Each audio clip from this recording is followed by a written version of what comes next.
నెల్లూరు టీడీపీలో పదవులు చిచ్చురేపాయా? వలస నేతలకు ప్రాధాన్యత ఇవ్వడంపై పాతతరం నేతలు రగిలిపోతున్నారా? విపక్షం విమర్శలను తిప్పికొడుతున్న తమను పార్టీ పట్టించుకోవడం లేదనే ఆవేదనలో ఉన్నారా? సింహపురి టీడీపీలో పార్టీ పదవుల వ్యవహారం చిచ్చురేపింది. ఇటీవల ప్రకటించిన పార్టీ పదవుల్లో జిల్లాకు చెందిన పాతతరం టీడీపీ నేతలకు ప్రాధాన్యత ఇవ్వకపోవడం అగ్గి రాజేస్తోంది. దాంతో సీఎం చంద్రబాబు నాయుడు సామాజిక వర్గానికి చెందిన నేతలు రగిలిపోతున్నట్లు పార్టీ వర్గాల్లో చర్చ నడుస్తోంది.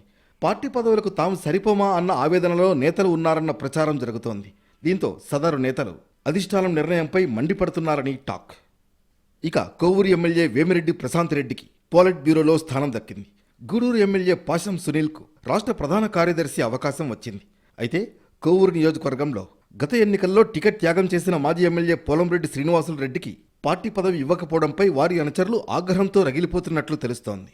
వైసీపీ నుంచి టీడీపీలో చేరిన వేమిరెడ్డి కుటుంబానికి ప్రాధాన్యత ఇవ్వడాన్ని పార్టీలోని ఓ వర్గం జీర్ణించుకోలేకపోతున్నట్లు సమాచారం. సర్వేపల్లి ఎమ్మెల్యే సోమిరెడ్డి చంద్రమోహన్ రెడ్డిని పోలిట్ బ్యూరో నుంచి తప్పించడాన్ని ఆయన అనుచరులు తీవ్రంగా తప్పుపడుతున్నారు. అయితే జూనియర్కి అవకాశం ఇచ్చేందుకు సోమిరెడ్డి పోలిట్ బ్యూరో నుంచి తప్పుకున్నారని ఆయన ఆత్మీయులు చెబుతున్నమాట. ఉదయగిరి మాజీ ఎమ్మెల్యే కంభం విజయరామరెడ్డి, ఒంటేరు వేణుగోపాల్ రెడ్డి లాంటి నేతలను కూడా అధిష్టానం పట్టించుకోలేదంటున్నారు. మొత్తంగా పార్టీ పదవుల్లో వలస నేతలకు ప్రాధాన్యత ఇవ్వడంపై సీనియర్లలో చిచ్చురేపింది.